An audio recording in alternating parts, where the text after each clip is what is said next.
Glória a Deus. Vamos continuar nossa trajetória no livro de Sofonias. Queria fazer a leitura com os irmãos. Nós estamos iniciando hoje o capítulo 3. Glória a Deus. Sofonias, capítulo 3. Glória a Deus. Permaneça com sua Bíblia aberta. É o maior capítulo aí que a gente tem no livro e a gente vai dividir ele aqui em algumas sessões. Hoje nós estaremos lendo até o versículo 7. Espero que a gente consiga extrair lições para nós nessa noite, possamos crescer. Glória a Deus. Capítulo 3 de Sofonia. Nós vamos ler aí do versículo 1 até o versículo 7. Diz assim a palavra do Senhor: Ai da rebelde e contaminada, da cidade opressora. Não obedeceu à sua voz, não aceitou o castigo, não confiou no Senhor, nem se aproximou do seu Deus. Os seus príncipes são leões rugidores no meio dela. Os seus juízes são lobos da tarde, que não deixam os ossos para amanhã. Os seus profetas são levianos, homens aleivosos. Os seus sacerdotes profanam o santuário e fizeram violência à lei. O Senhor é justo no meio dela. Ele não comete iniquidade. Cada manhã traz o seu juízo à luz. Nunca falta, mas o perverso não conhece a vergonha. Exterminei as nações, as suas torres estão assoladas, fiz desertas as suas praças, a ponto de não ficar quem passe por elas. As suas cidades foram destruídas, até não ficar ninguém, até não haver quem as habite. Eu dizia: certamente me temerás e aceitarás a correção, e assim a sua morada não será destruída, conforme tudo aquilo porque a castiguei. Mas eles se levantaram de madrugada, corromperam todas as suas obras. Amém? Vamos orar. Apresentamos a Ti, Senhor, nossas vidas nesse momento, também de reflexão da Tua palavra. E nós Te pedimos, Senhor, graça, misericórdia, que possamos compreender Tua vontade, entender esse texto e tirar lições, extrair ensinamentos para a nossa vida diária, na obediência do Senhor, para a glória do Teu nome. Em nome de Jesus nós oramos e Te pedimos. Amém. Pode sentar.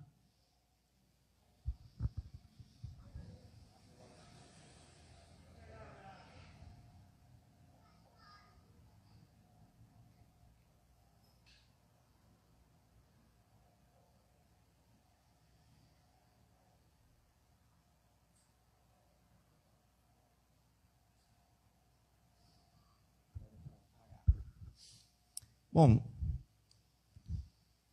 glória a Deus.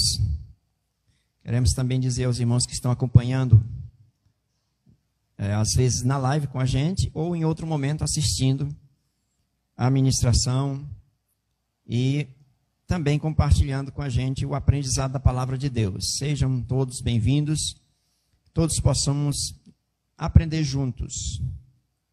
Glória a Deus. Quero também aqui fazer menção do trabalho de ontem. Queremos agradecer o apoio da igreja, dos irmãos aqui da igreja. Queremos agradecer a confiança também da liderança. Queremos louvar a Deus porque a gente está procurando fazer e para os homens eu tenho uma notícia, eu tenho um recado, tenho um aviso. Nós teremos já algumas reuniões mais internas e aí nós não vamos convidar as pessoas lá de fora, tá certo? Vai ser um trabalho nosso, tanto aqui para a igreja, para a congregação, como também para a questão da comunidade. Aí então nós vamos traçar alguns planos, porque nós já temos aprendido, já temos recebido, já temos sido alimentados por esses trabalhos que têm sido feitos desde dezembro até agora, os nossos encontros.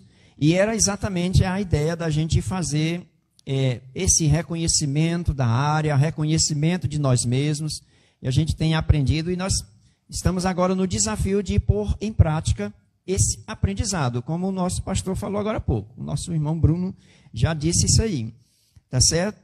Então nós vamos aí conversar com os irmãos, já de maneira mais interna, nós teremos reuniões, e o aprendizado continua, mas também as tarefas, os trabalhos que a gente vai estar realizando.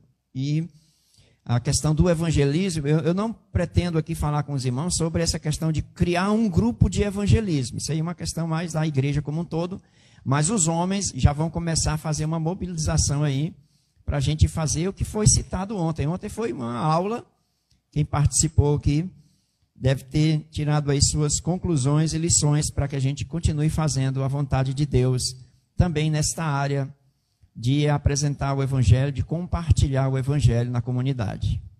Amém? Bom, esse capítulo vai iniciar, nossa Bíblia, irmão, está com essa divisão do versículo 1. Nossa Bíblia tem a divisão de capítulos e versículos. Quando o livro foi escrito, os irmãos sabem que nenhum dos textos bíblicos tinha capítulos e versículos.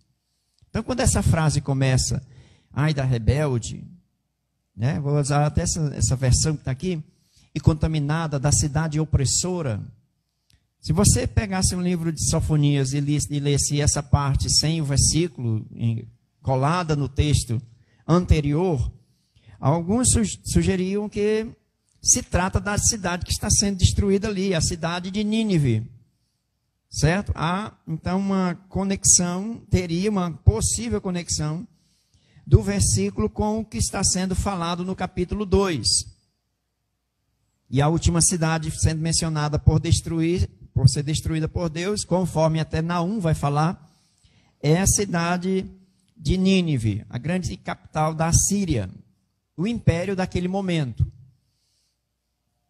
Porém, se foi proposital, eu acredito que seja dos tradutores, e na divisão de capítulos e versículos, esse versículo pega o primeiro aí do capítulo 3, a cidade sendo mencionada aqui não seria a cidade de Nínive, mas a cidade de Jerusalém. E a gente vai poder concluir isso a partir do versículo 2 e do que se segue, o texto que a gente leu. É só os irmãos, com a paciênciazinha e uma olhada no texto com calma, a gente vai perceber.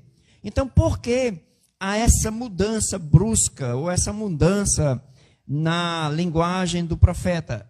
Os irmãos devem ainda se lembrar, eu falei no profeta Miqueias, que às vezes o profeta está falando de um assunto, porque ele está tratando de maneira geral, e às vezes o profeta está falando para pessoas mais próximas, que são seus ouvintes. Então, quando a gente percebe o final do capítulo 2, ele está tratando de uma série de, nós chamamos aqui de cenas de juízo, de julgamentos para as nações vizinhas a Israel. Falamos do norte, do sul, leste e oeste. Só que, à medida que o profeta está falando essa sentença de julgamento para as nações, ele está preparando o seu palco, o seu público para uma notícia mais próxima. É aqui que Sofonias, ele se aproxima do seu público mais próximo, que é a nação de Judá, a nação de Israel, o reino de Judá e a cidade de Jerusalém. Agora ele se volta novamente para o povo e fazer o seu alerta. A profecia, apesar de ter aqui, irmãos, desdobramento escatológico, e nesse livro os irmãos perceberam que as nações estão sempre sendo citadas, porque a salvação de Deus apresentada nesse livro, apesar da gente ver tantas cenas de julgamento, a salvação de Deus, ela abrange tanto o seu povo, o povo da aliança, por isso o nome de Deus aparece às vezes como Senhor, que é o nome do pacto, como também atinge, alcança, a misericórdia de Deus também alcança as nações. Não quer dizer com isso que Deus vai reter seu julgamento, seu juízo. É o que a gente viu aí, desde o capítulo 1, que já começa com cenas de julgamento. Tá certo? Mas então esse primeiro momento, do versículo 1, é um primeiro ai que aparece no livro, né? Um ai que aparece no livro. Primeira vez que Sofonias faz esse tom aí, nós vemos esse ai muito presente no livro de Isaías, em outra situação lá. Mas esse ai da cidade rebelde, e aqui a palavra rebelde, irmãos, ela tem uma ideia de elevar-se, de açoite, de açoitar. Alguém fez a ilustração como se fosse assim. Eu não sei se vocês já viram a avestruz correndo. Quando ela está correndo ou se defendendo ou para atacar, porque a avestruz ela é muito feroz, né? Apesar de ser uma ave, é a maior ave, ela até fere os seus predadores, né? Não sei se vocês já viram vídeos. Quando ela está correndo, ela ergue as asas e fica tocando uma na outra, como se fosse batendo. Se batendo ali quando ela está correndo. Certo? É como se fosse se açoitando, né? Ela tem essa ideia aí do avestruz. Essa palavra, então, ela está ligada a essa questão de elevar-se, de açoitar. Porém, quando a gente começa a ler o restante aí do capítulo, nós não vamos fazer isso, mas os irmãos já fiquem atentos a essa situação. A ideia que vai sendo dada aqui é uma questão de contaminação da cidade, que se torna opressora. Aí está opressora, contaminada. E aí vem a questão da impureza. A cidade está impura para questões de relacionamento com Deus. E essa impureza é devido, irmãos, à desobediência da Torá, da lei. Os irmãos sempre lembrem que Israel, a sua carta de regra, de fé e prática, o seu livro, geralmente que é mencionado pelos judeus é a Torá. E a gente sabe que é o Pentateuco, mas a gente pensa na Bíblia toda. É o Antigo Testamento, é os livros que eles têm até o momento de Sofonias. Alguns livros ele não contém ainda, mas até o momento que está sendo escrito o livro de Sofonias, é os livros que eles têm, e eles deveriam agir de acordo com essas instruções da palavra de Deus, que era o que eles continham. Inclusive, o avivamento que acontece no rei, que nós estamos lendo aqui, no período do rei Josias, a gente falou, ele teve um avivamento logo jovem, certo? E ele teve uma reforma religiosa bem próximo desse momento do Sofonias. Os irmãos prestaram atenção que o rei não é mencionado, né? Porque há uma transição, e eu falei aqui no início do livro, do rei Manassés, o rei Amon, que é um filho de Manassés que vai morrer precocemente por conta de uma conspiração ali, e a conversão de Manassés, ela não vai causar tanto impacto nos príncipes de Israel.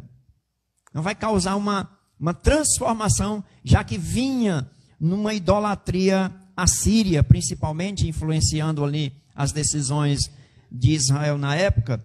Então o Sofonias ele surge nesse período final e um pouquinho antes já dessa reforma de Josias.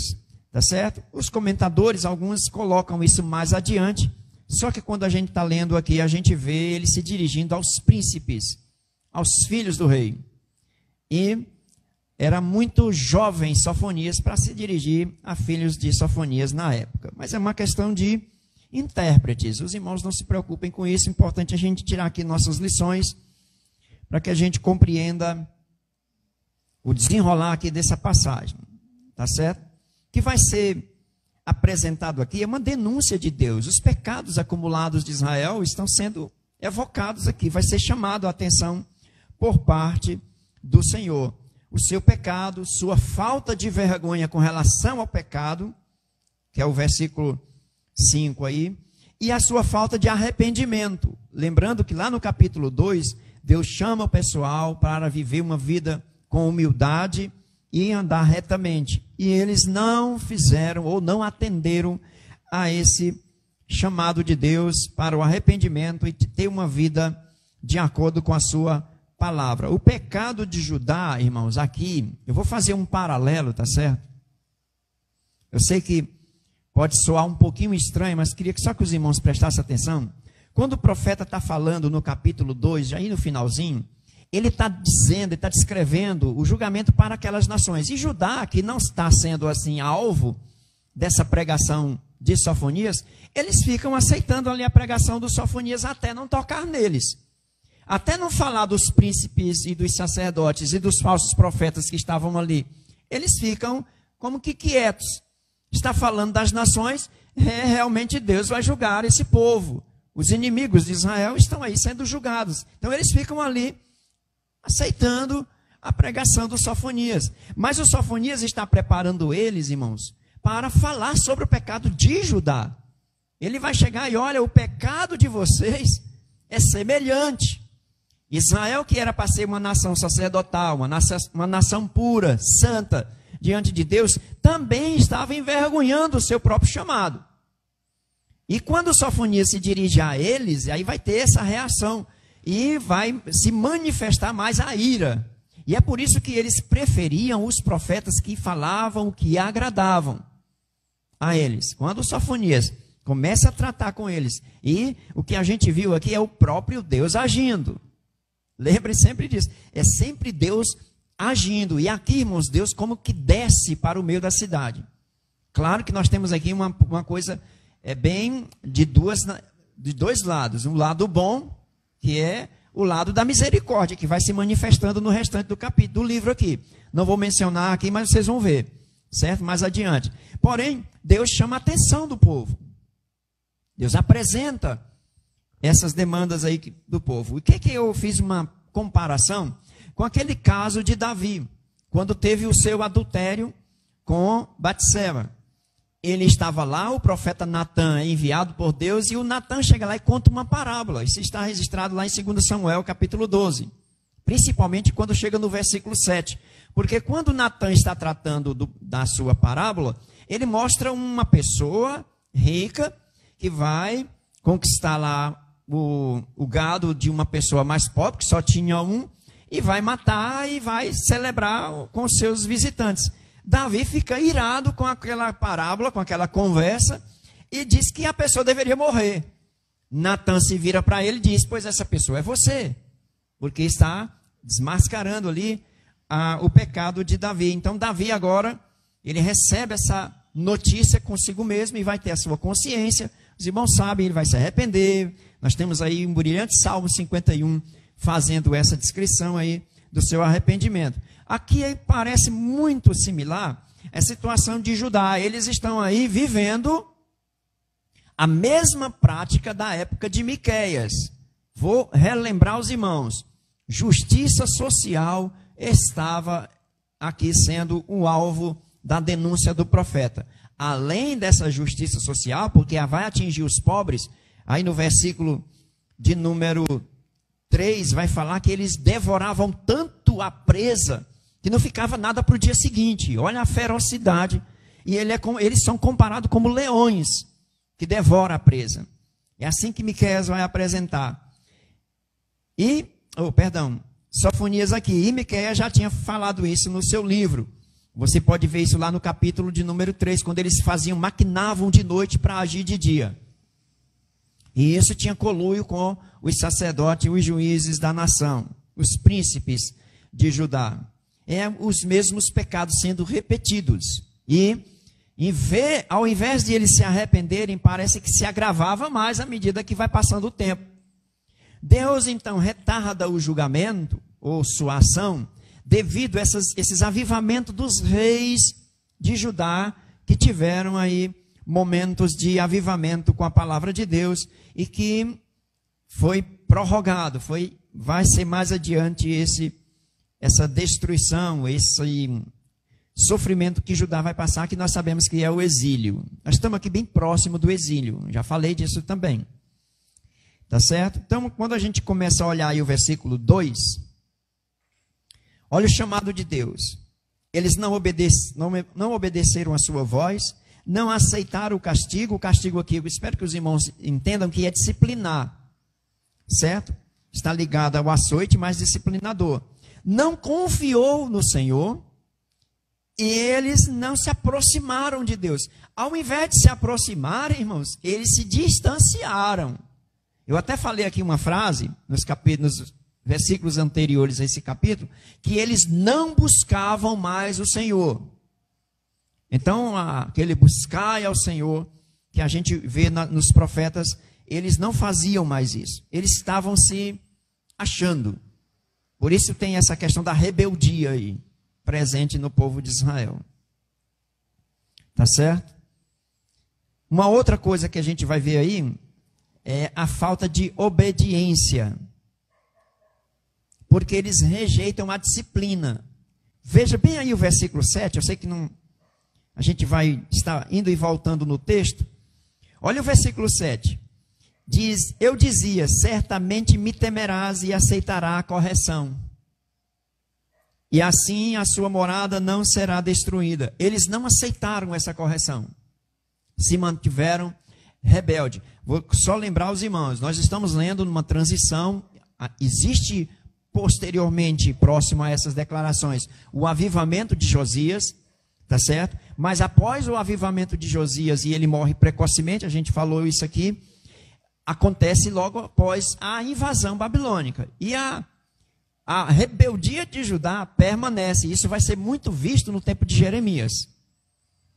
Jeremias vai alertar o povo, vai dizer, olha, aceitem o exílio, fiquem calmos, porque tem um remanescente da parte de Deus em Israel. Esse remanescente, irmão, causa uma diferença no povo de Israel, no povo judeu, com relação à salvação. Paulo dá destaque disso lá, e o Bruno já apresentou para nós aqui no capítulo 9, 10 e 11 de Romanos. Só que a linguagem do remanescente judeu é mais presente já nessa época dos profetas literários. Vocês vão ver essa palavra presente, é só ler com calma, vocês vão ver a questão do remanescente de Israel. E eles vão ser exilados. Jeremias disse, olha, aceitem, vão para lá, porque vai passar muito tempo lá. Inclusive ele fez, tem um versículo que ele vai dizer que é 70 anos. O exílio é 70 anos. Vocês vão comprar coisa lá, vai fazer família lá. Fiquem lá. Alguns profetas se levantaram, falsos profetas, né? Como sempre. E disseram, não vai acontecer isso, Judá não vai cair sobre a Babilônia, e vai acontecer de uns príncipes quererem fugir e vão morrer. Os filhos do rei vão morrer na presença do rei, o negócio vai ficar sério quando a Babilônia chegar. Eu não quero falar muito disso agora, porque isso nós trataremos no próximo livro, e eu já estou orando para que seja um livro aí que mencione tanto isso quanto outras coisas para a gente se preparar para a volta. Tá certo? Nós temos 2 livros, eles são grandes. 2 livros aí, candidatos para a gente começar a também tratar depois desse. E já falar de um próximo livro quando eles estarão retornando. São livros menores, mas o assunto continua da mesma maneira, extensa. Eu sei que nós estamos mexendo muito com a história de Israel. E como eu já falei do início, quando se fala de profecia, da vinda do Messias, irmãos, isso ajuda muito a gente compreender a volta. É só os irmãos ficarem ligados. A volta de Jesus. Vou fazer aqui um parêntese. O que está acontecendo no livro de Sofonias? A salvação de Deus está direcionada a Judá. O julgamento está presente, viu? Mas a salvação de Deus está aqui no foco. A chegada do Messias traz essa salvação. Amém? E a salvação de Deus para a nação de Israel não é exclusiva. Ele abrange, essa salvação abrange as nações. O que é que nós temos aqui? Uma preparação, quando o Messias chegar, que Deus vai fazer o que a gente está mencionando às vezes sobre a vinda de Jesus com relação à salvação de todas as nações. Assim como houve uma dispersão lá na Torre de Babel, na Babilônia antiga, lá no livro de Gênesis, quando Deus dispersou as nações, Deus vai trazer eles de volta para uma conversa, um julgamento. Não pensem, os irmãos, que o julgamento das nações, apesar de estar aqui com destruições, a palavra destruir até é forte, é de eliminar, é de aniquilar, mas esse julgamento de Deus visa a salvação das nações. Tenham isso em mente, para que a gente tenha, quando for evangelizar, saber o que nós estamos fazendo no plano de Deus. Nós estamos apenas dando continuidade ao reino de Deus, que não começa somente com a igreja. É chegado porque quando o Messias chega, ele traz a realidade do reino para a terra. E ele vai se expandindo para as nações, para que haja uma reunião das nações para com Deus, e haverá um julgamento de nações, a salvação de Deus para as nações. A gente vai ver o desfecho disso no livro de Mateus, capítulo 25, quando Jesus diz que vai julgar as nações, vai colocar à direita e à esquerda, e aquelas que estiverem à direita entrarão no reino de Deus aqui na terra. Amém? Eu sei que isso é como adiante, mas vão se preparando para isso. É por isso que nós estamos aqui com essa tarefa. Eu não estou aqui somente para dizer para os irmãos o livro de Sofonias. ler versículos com vocês. Existem tarefas, não somente para nós, para os irmãos, para a igreja. A igreja tem essa missão, isso faz parte da natureza missionária da igreja. Eu não quero aqui diferenciar nas questões de departamentos missiológicos que a igreja às vezes desenvolve, mas a igreja do Senhor, ela é missionária porque ela tem uma continuidade da mensagem profética relacionadas ao Messias e à salvação proposta por Deus através de Jesus, que é o Messias. Amém? Está vendo como é que é o desdobramento do livro? Não é apenas a gente saber essas destruições, esses julgamentos, essas repreensões para Israel, como se nós estivéssemos fora, só assistindo lá em cima da arquibancada, vendo tudo acontecer lá embaixo e deixa lá, o pessoal está desobedecendo, aqueles lá também, Deus vai julgar todo mundo. Nós fazemos parte dessa história, nós não chegamos ainda aqui no decorrer do livro, mas nós estamos aqui já previstos, porque a palavra de Deus vai dizer que também nós somos salvos dentro desse plano da eternidade de Deus. É como tem sido apresentado em Efésios. É só os irmãos prestarem atenção. Nós estamos dentro do reino de Deus, só que nós só vamos aparecer no momento adequado, na plenitude do tempo. A igreja vai surgir. E nós estamos, irmão, com 2000 anos quase de história a partir da morte de Jesus. E isso é importante para nós discernir quem somos, por que estamos aqui, o que é que devemos fazer. E o pecado que atinge a igreja, ele tanto é de comissão como de omissão. Porque Tiago diz que quando você sabe o que tem que fazer e não faz, comete pecado. Então veja que há uma responsabilidade forte sobre nós. Eles rejeitaram a disciplina do Senhor. Nós não devemos rejeitar. Devemos ter humildade. No livro de Hebreus vai falar esse mesmo assunto da disciplina do Senhor, porque Ele disciplina quem ama. E nós não estamos aqui alheios à disciplina do Senhor. Fazemos parte do reino, somos família, filhos, portanto Deus como Pai também disciplina a igreja do Senhor. Amém? Deus é rejeitado no texto, prestaram atenção? Falta confiança. O contrário do que deveria acontecer. Nós temos em Isaías 26:4 uma passagem interessante, queria que vocês acompanhassem. Isaías capítulo 26, eu queria só ler esse versículo aqui para vocês, porque era para confiar no Senhor. É o desafio também da igreja. Confiar em Deus. Capítulo 26, versículo 4. Olha o que o profeta Isaías nos diz. Confiai no Senhor perpetuamente, porque o Senhor Deus é uma rocha eterna. Como foi que começou o culto? O Salmo 24. O triunfo do Messias. Uma apresentação gloriosa da vitória de Jesus. Ou da vitória do Senhor. Confiar no Senhor. Eles não confiavam mais no Senhor. E a palavra confiança vai estar ligada à questão de fidelidade ou de fé. Eu falei no capítulo 2 aí, que isso com relação à retidão está ligado à questão da conduta, do comportamento. Qual era o comportamento de Israel? Lembrando aqui que tem a idolatria campeando ainda no povo de Israel, irmãos. Então eles se distanciaram de Deus nesse sentido. Olha o desafio e olha o alerta para nós. Quando não se adora a Deus como se deve, que era o serviço sacerdotal aqui manchado, estava maculado, estava impuro. Então, quando isso acontece, a adoração a Deus ela não fica adequada, nem para os profetas, nem para os príncipes e nem para os sacerdotes, que é a chamada de Deus aí a partir do versículo 3. Os seus príncipes. Ele compara a leões rugidores. Os príncipes, irmãos, qual era a função dos príncipes, dos juízes de Israel? Qual era a função do profeta de Israel? Qual era a função do sacerdote de Israel? guiar o povo, proteger o povo. O que é que eles estavam fazendo? Devorando o povo. Que coisa! E eles devoravam de uma forma tão, sabe, para eles, tão tranquila, tão certa, que não ficava nada para o dia seguinte. Não sobrava nada. Nem o osso para roer. Eles destruíam os pobres. No livro de Miqueias, eu queria voltar um pouquinho, só para fazer uma lembrança para os irmãos. Bem aí, volte um pouquinho, está bem pertinho. No capítulo 3 do livro de Miqueias, nós lemos isso aqui.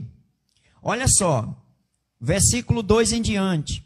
A vós que odiais o bem e amais o mal, que arrancais a pele de cima deles, e a carne de cima dos seus ossos, e que comeis a carne do meu povo, e lhes arrancais a pele, e lhes esmiuçais os ossos, e os repartis como para a panela, e como carne dentro do caldeirão. Ezequiel também vai fazer essa mesma condenação para esses príncipes de Israel, que em vez de tratar o povo com misericórdia, com graça, lembrando os irmãos que o que foi que aconteceu com Samaria foi destruída, e muita gente das regiões ali das cidades pequenas, e que Miqueias era de uma delas, migraram para ajudar, vieram para cá. É tanto que Ezequias diz a alguns que ele tentou fazer um ajuntamento das tribos, e que foi frustrado devido a tantas demandas que ainda estavam acontecendo. Mas era a ideia dele de juntar novamente Israel. Não foi possível porque a gente sabe que isso vai acontecer mais adiante. Tá certo? Mas ele fez uma tentativa. Os príncipes, os líderes, os profetas, tanto civis como religiosos. Já falei aqui para os irmãos, e eu quero que os irmãos entendam bem isso, porque essa linguagem bíblica ela vai sempre tocar nesses dois assuntos juntamente. Ele não é separado, não. Não existe vida religiosa do judeu e vida civil do judeu. É a mesma coisa. Na vida religiosa, existem elementos ligados a Deus, oração, fé, busca, entrega, sabe? Transformação de comportamento, vida de obediência. Por outro lado, isso envolve o quê? A ação prática. Amar o próximo, cuidar das viúvas, dos órfãos, dos estrangeiros, cuidar das pessoas. Então, isso é junto, não está separado da lei. E eles estavam falhando tanto na questão religiosa, os sacerdotes corrompidos, os sacrifícios Deus não aceita, você vai ver isso muito em Isaías, como também a parte civil, a parte social, estava em defasagem, eles precisavam se ajeitar. E eles não estavam aceitando a correção do Senhor. Em lugar de proteger e guiar, eles devoravam. E o que é que eles queriam? Lucro. Lucro pessoal. Veja aí, vocês voltarem a Isaías, vamos voltar de novo lá. Capítulo 56. Só um versículo aqui também. Porque eles foram muito próximos, esses profetas, e a gente tem sempre um dizendo é o mesmo assunto. Gerações aqui não estão tão distantes. Capítulo 56 de Isaías, olha o que diz o versículo 11. Eu achei que deveria passar isso para vocês. Estes cães são gulosos, não se podem fartar. Eles são pastores que nada compreendem. Todos eles se tornam para o seu caminho, cada um para a sua ganância, cada um para a sua parte. Olha como eles estavam agindo, irmãos. Não é diferente aqui no livro do Sofonias, não. É o mesmo povo rebelde.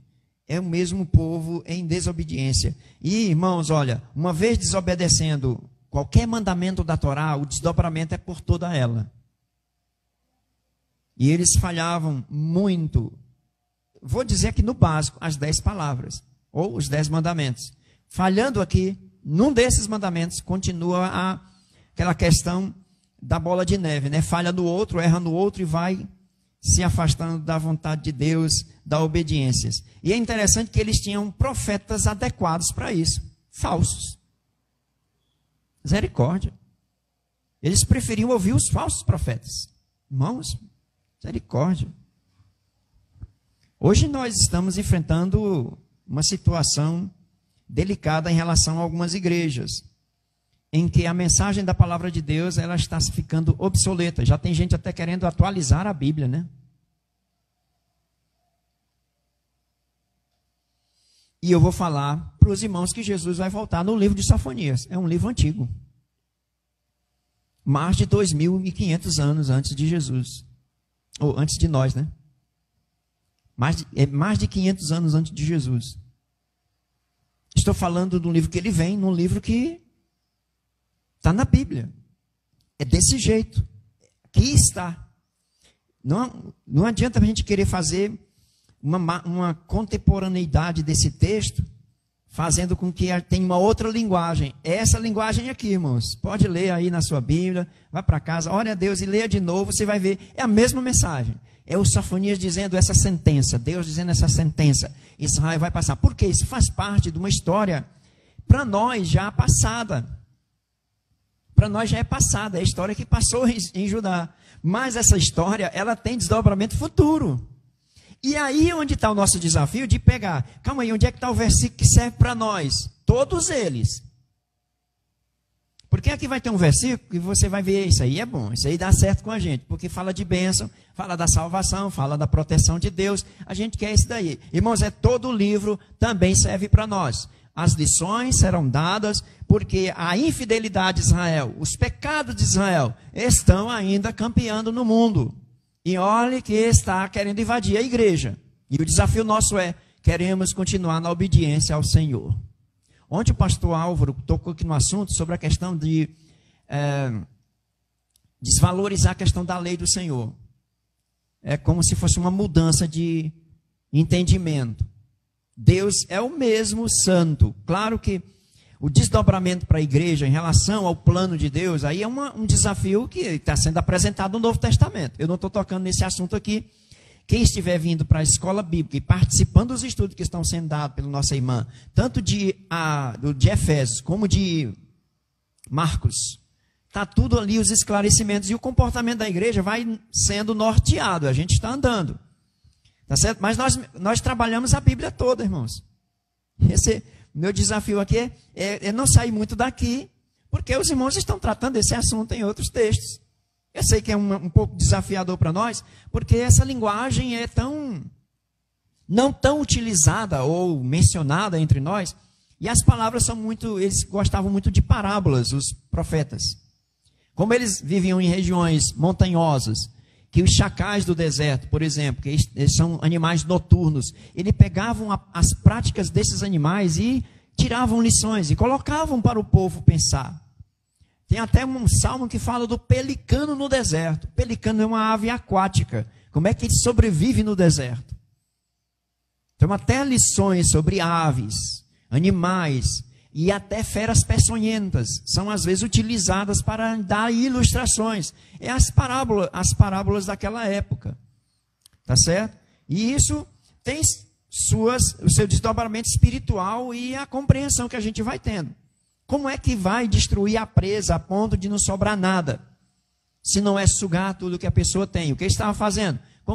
Pegando as terras das pessoas que estavam sendo praticamente expulsas da sua herança. Como a gente viu lá no livro de Miqueias. Mas graças a Deus, irmãos, Deus começa a aparecer no assunto, ele começa a chegar na história, tudo vai começando a mudar. É o que vai ter, o que a gente tem no versículo 5. Olha como Deus chega. E é interessante que ele vem para o meio dela. Assim como nós temos os príncipes aí de Israel, no versículo 3, no meio dela, bota aí para me ver. Versículo 3, ó. No meio dela, da cidade. Assim como tem esses ímpios aí, esses iníquos, esses príncipes, profetas, sacerdotes, os príncipes de Israel, nessa desobediência, nessa iniquidade, vamos para o 5. Olha o versículo 5. O Senhor é justo aonde? No meio dela. Então Deus chega com a sua justiça, sua equidade. E quando o Senhor chega e contrasta com essa atitude dos príncipes de Israel, os líderes, que eram iníquos, a gente vê que eles ficavam envergonhados. A Deus não, mas eles passavam por essa vergonha, certo? Mas o Senhor não. E o que é que Deus quer tirar de Israel? A vergonha. A gente vai ver mais na frente, tá bom? Deus vai tirar a vergonha do seu povo. Por enquanto, eles não aceitam o arrependimento, certo? Mas apesar da infidelidade de Israel, essa passagem mostra o Senhor com o nome do pacto. Deus permanece fiel e Ele está presente, dedicado. Ele está ali, como disse o profeta Ezequiel. Embora o povo não o reconheça, não o busquem, o desprezem, na verdade. Que coisa de Israel. Judá desconsiderava Deus. Temor do Senhor, cadê? Isso fala um pouco com a gente. O temor do Senhor, as advertências sendo dadas. Por isso, irmãos, o julgamento é inevitável. É uma coisa que vai acontecer mais adiante, mas é inevitável.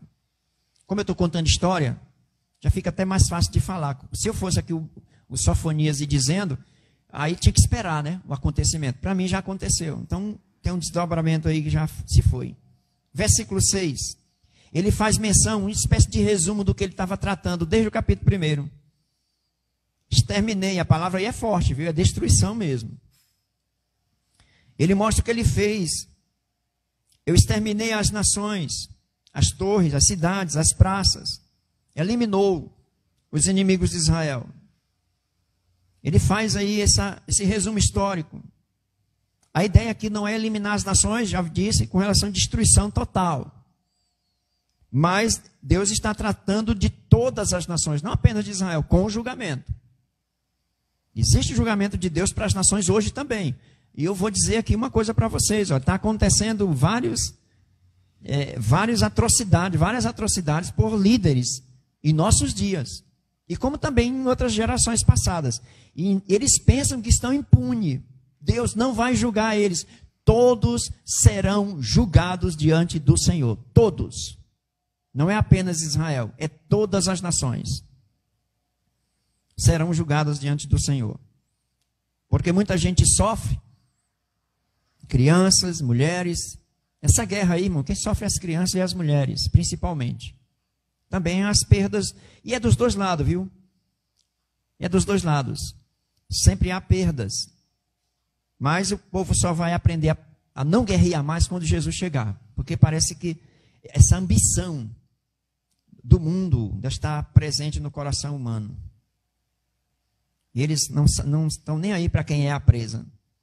Deus faz esse resumo. E no versículo 7, para nós concluir, eu dizia, olha o Senhor dizendo, certamente me temerás. Parecida aí a versão. Certamente me temerás e aceitarás a correção. E assim a sua morada não será destruída, conforme tudo aquilo, porque a castiguei. Mas eles se levantaram de madrugada, corromperam todas as suas obras. Deus é paciente, viu, irmãos? Com a gente também. Conosco também. Não sei que tipo de trabalho você tem dado. Eu sei os meus pecados. E Jeremias disse, cada um se queixa dos seus próprios pecados. Eu me queixo dos meus, pode ter certeza.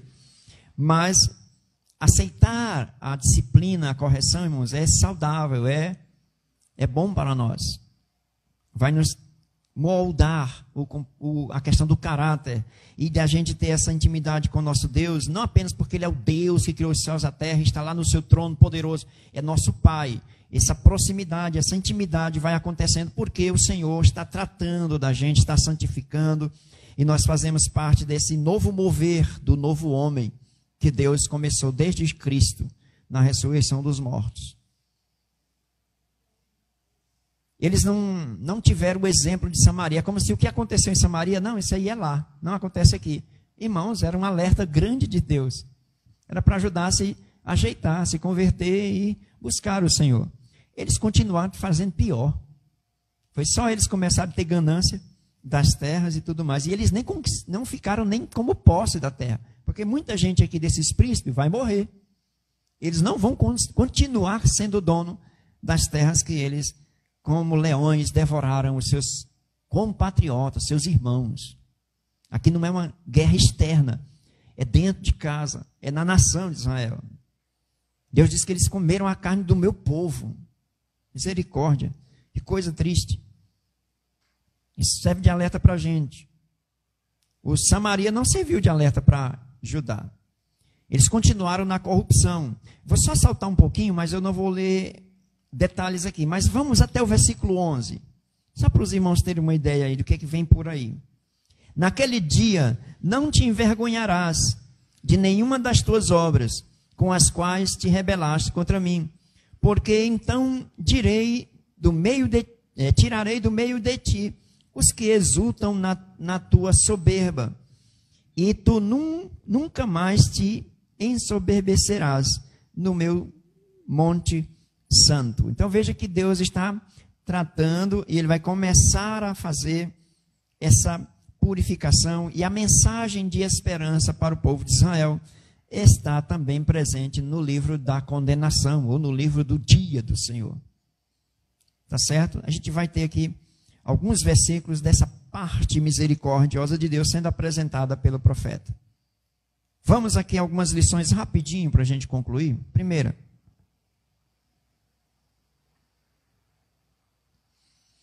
Olha, eu falando dessa maneira, lendo o texto, irmãos, eu não estou aqui, quero fazer essa observação, eu não estou aqui para denegrir as imagens desse pessoal que viveu nessa época. O profeta, ele anunciou, eu estou mencionando a palavra de Deus, ele denunciou o pecado de Judá, ele estava presente, ele via os acontecimentos, mas eu estou trazendo para nós aqui, o que é que tiramos de lições nesse texto, com esses acontecimentos tão reais. Aqui, irmãos, não é um conto de história somente. Eram fatos reais, verídicos, vividos pelo profeta dia após dia. E que nós vivemos nossas realidades de hoje. Tanto com familiares, como igreja, como comunidade, como pessoa. Devemos tomar cuidado com a altivez. É um primeiro alerta. Está lá no versículo, lá, o primeiro. E a altivez, ou essa prepotência, achar que faz parte muito da questão orgulhosa, né? O meu orgulho, o orgulho humano. Temos que tomar cuidado com isso. A humildade aqui é o melhor caminho. Sabe aquele momento de contrição, de reconhecimento? Senhor, perdoe os meus pecados. Senhor, transforma meu coração. Não foi cantado aqui no hino da oferta. Renova-me, transforma-me, Senhor. Certo? É um alerta para nós, com certeza. Uma segunda lição que eu queria mostrar ou falar com vocês, compartilhar, é confiar no Senhor.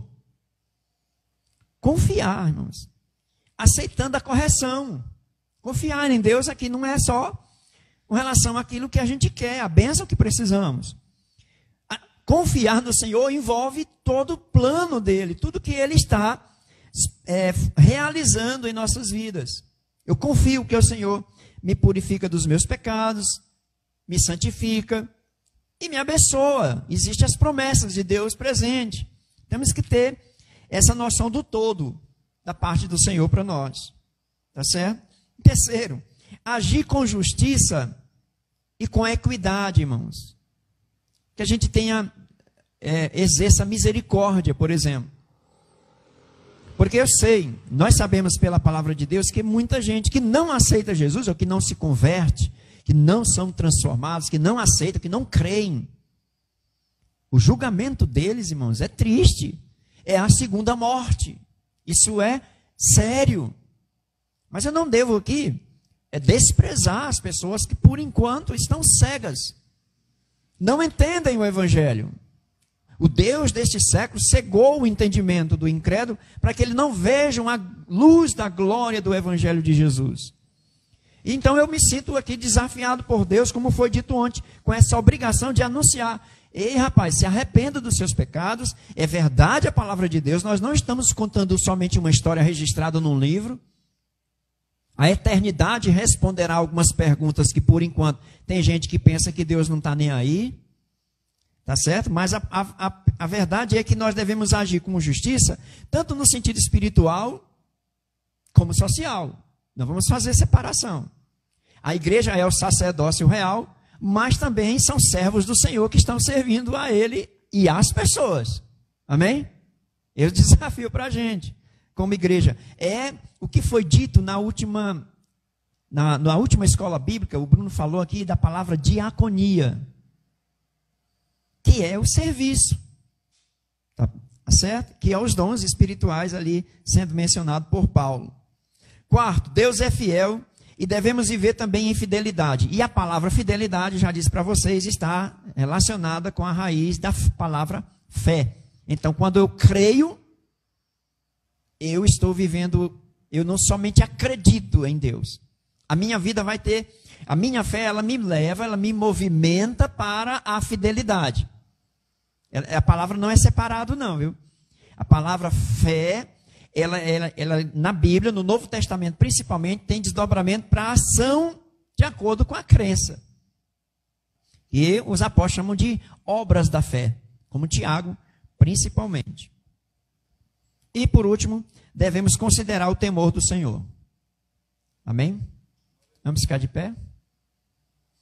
Era isso que eu tinha para nós hoje. E a gente continua no próximo encontro sobre Sofonias. Esteja lendo, releia novamente, leia o capítulo todo, se for possível. Tá bom? Glória a Deus. Vamos orar? Senhor, nós te agradecemos e te louvamos, Pai, por mais essa oportunidade de estarmos juntos na tua casa, para estarmos, ó Deus, refletindo na tua palavra, adorando o Senhor com nossos cânticos, apresentando a Ti as nossas ofertas.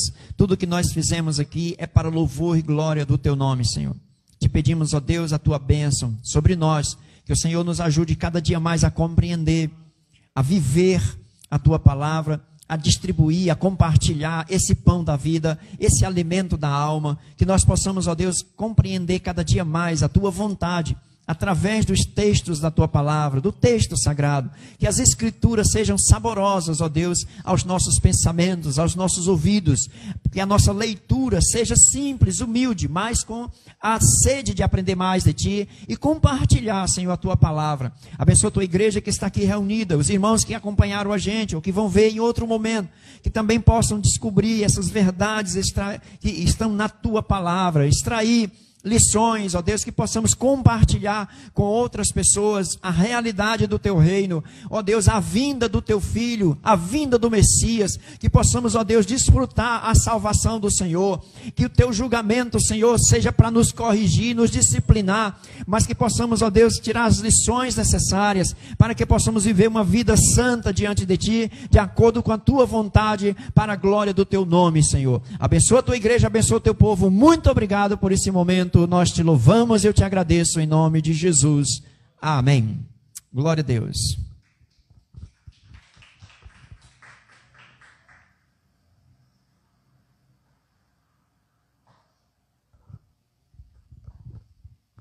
Amém, irmãos. Como diz o irmão Batista, se você pudesse dar uma lida novamente nesse livro. Existe uma linha muito fina, irmãos, passando nesse texto. De quando você está vendo esses animais sendo citados, existe uma linha muito fina nesse texto, e os profetas sabiam e faziam esse uso, de que ali ele está se falando também de realidades espirituais, certo? E quando ele diz que eles estão se parecendo mais com feras, está dizendo que eles estão se parecendo mais com demônios. Entendeu, irmãos? É uma linha bem fina que tem. Por isso que sempre, quando você ler o capítulo 2, o tanto de animal que vai aparecendo. As palavras lá no hebraico, elas têm esse sentido de, quando está falando de feras, não é só a fera, como a gente conhece, do zoológico. Certo? É fera de coisas de guerra espirituais. Então, um texto desse fala de com quem nós estamos nos parecendo. Nós somos chamados a ser igreja de Deus, a ser príncipes de Deus. Filhos de Deus é ser príncipe de Deus. E ser príncipe de Deus nos leva a agir como pessoas que têm essa aliança de Deus guiando a sua vida. guiando a forma como acontece tudo. Então a gente deve ter sempre esse radar alerta da proximidade de Deus.